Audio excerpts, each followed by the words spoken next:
Hello, travelers. Megan McSwain here, back with another episode of TravelPreneur.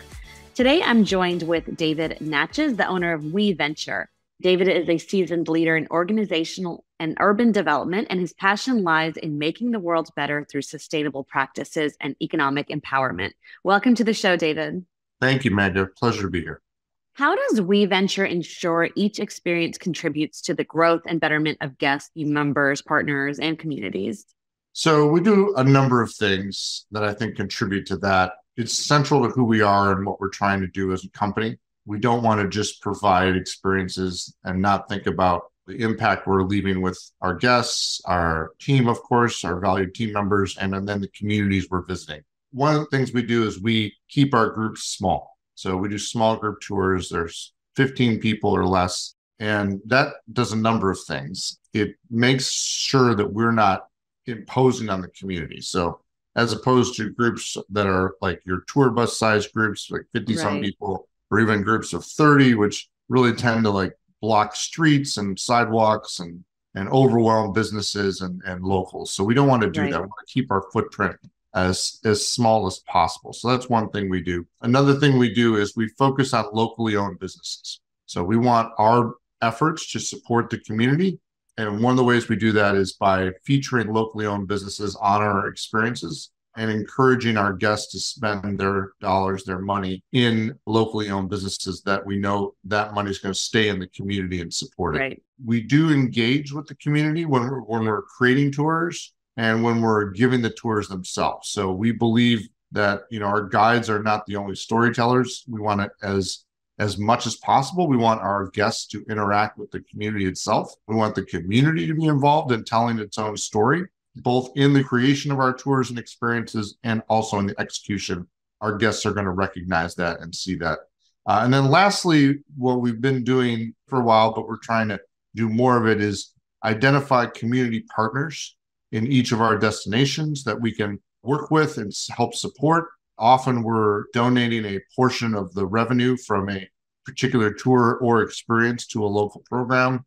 So some examples of that include the Pike Place Market Foundation in Seattle from our Pike Place Market Tour. We have a series of sustainability tours in Philadelphia that we've partnered with an organization called the Green Program, which does sustainability education and exchanges. And then in New Orleans, we have a new tour there. It's called the Rebirth Tour, focusing on how the city has changed since Katrina and what's going on and how there is a rebirth happening in New Orleans. Again, a portion of the revenues from that tour go to the Coalition to Restore Coastal Louisiana.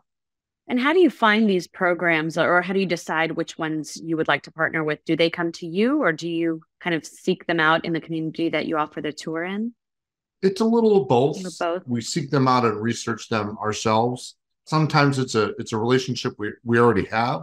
For one reason or another, like the Green Program in Philadelphia was, someone we already knew, and just made sense with the creation of our sustainability tours there to partner with them. Pike Place Market Foundation was something that was brought to us by another party. So that was something that fell into our laps, but we sort of take it as it comes. Also out there researching and doing our own selecting of something that would go with the program. And that's key. We want the community program to match with the story we're telling. And I feel like with small group immersive experiences, you get more attention with a smaller number. I mean, that's obvious perk of it. But how else do these small groups kind of enhance guest experiences? I think one of the main ways is, as opposed to a bus tour or something like that, you actually have the opportunity to interact with and form a relationship with your tour guide because you're in that small group. So instead of being with 50 people, you're with 8. It becomes a more customized experience too, so not every tour is the same. We try to tailor our experiences to what the group wants to see, which we can do because we have small groups. So we have less voices asking for things. It's easier to provide exactly what people are looking for when you're doing a small group. Some other things that I think the small group provides is it allows us to go into some of these locally owned businesses, which tend to be small. So you wouldn't be able to get in there with a big group. It allows us access that larger groups wouldn't have. This episode is brought to you by TravelPayments.com. Travel businesses have unique needs when it comes to credit card processing. From large average ticket sizes and tolerance for higher chargeback ratios to simple integrations with the most popular shopping cart systems, the travel industry specialists at TravelPayments.com have you covered. Unfortunately, many of the most popular credit card processors initially accept travel businesses, but without warning, freeze their merchant accounts and the thousands of dollars in them because these service providers don't understand or support the unique needs of travel industry business. Don't get stuck with one of the big guys who will freeze you out without a moment's notice. Instead, work with the travel industry specialists who will support your business every step of the way. Visit TravelPayments.com to get a free quote today. What challenges, if any, and opportunities do you see in advocating for DEI in the travel industry? There are challenges, particularly in the political atmosphere we're in right now. Right. So it's become a political issue, which makes it a little bit of a hot button topic to address. You run into things. We have guests who don't feel the same way we do about diversity. And I think one of the more common issues we have is one set of guests will make comments that are not sensitive or inclusive. Right. And the guide has to sort of intervene or balance that with other guests who might feel excluded by those comments or offended by the comments. And that's definitely always a challenge of tour guiding. So the opportunities to me are numerous. It opens up whole new groups and markets to us as a company that we can reach out to and partner with and serve as customers. It makes our stories and experiences richer. So I just think it makes for better experiences and storytelling. It definitely has made our company a place where people want to come and work and they want to stay. So it's helping us attract and retain talent too as well. And for your tour guides, they're sort of trained or prepared to how to handle those kinds of situations, because I mean, those differences between travelers in a small group could happen with a lot of different issues. I mean, I think the one that is most prominent, we have tours in Washington, D.C., and we get Republicans and Democrats on those tours. And sometimes they're on tour together. So that can lead to some interesting conversations. So sure. Yeah. Yeah. So we do train our guides on how to deal with those conversations and how best to direct them and address them so that, obviously our goal is that everyone on the tour is having fun and we try to do it in that way. So, what role do you see sustainable and conscious travel playing in the future, and how can businesses adapt to that? There's climate, which is having a huge impact on the travel industry, both from a regulatory standpoint and from a consumer demand standpoint. I think you can either choose to get on that train or get run over by it. There's similar forces going on around diversity and other aspects of sustainability. And travel has been doing a lot of work, but travel has a lot of work to do because of the nature of it. It tends to be an industry that it's been created by and dominated by European and North American interests. Mm-hmm. And to use another hot button word, it has some colonial tendencies, to be frank. So I think there's a lot that travel has to look at itself and say, how do we do this differently? How do we make ourselves more sustainable? How do we make ourselves more inclusive so that we're actually serving a changing world and making sure we have a future? Well, in your opinion, how can travelpreneurs balance memorable experiences with environmental and cultural sustainability?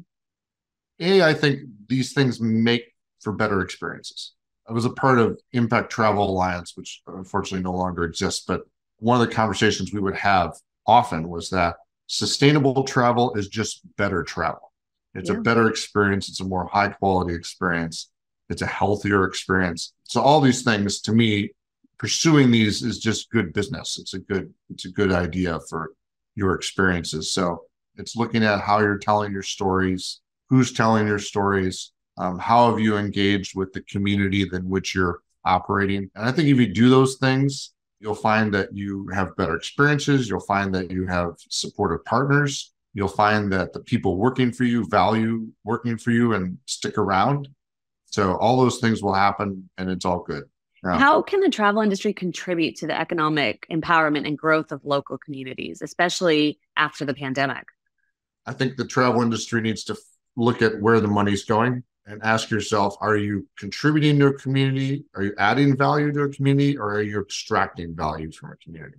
Money flows is a big part of that. Making sure money stays in the community, support local businesses, philanthropic contributions that stay in the community, not just sucking money out of the community, but actually keeping the money where the experiences are happening, which again is good business. Because if you don't do that and you just keep extracting, you're like a parasite, and eventually you're going to kill your host. The destination will die, and it won't be what it was that attracted people there in the first place. So it's just good long-term sustainability things that it should be doing. So money is one thing. I think DEI is an important thing that the industry needs to be involved in. I'm part of an organization called Travel Unity, which is also focused on doing that. WeVenture, we're supporters and members of Travel Unity because we value the work they're doing to help the industry become more inclusive and welcoming.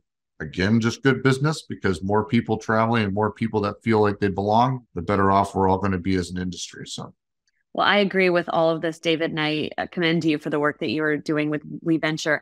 Let our listeners know where they can learn more about WeVenture and where they can connect with you. Sure. Online's the best way to connect with us. We-venture.com is our website. You can also find us on Instagram, Facebook, and TikTok. Definitely connect with us. Look for our tours. We're in 9 cities right now, currently around the U.S. Active tours going on. So if you're traveling, we're probably there.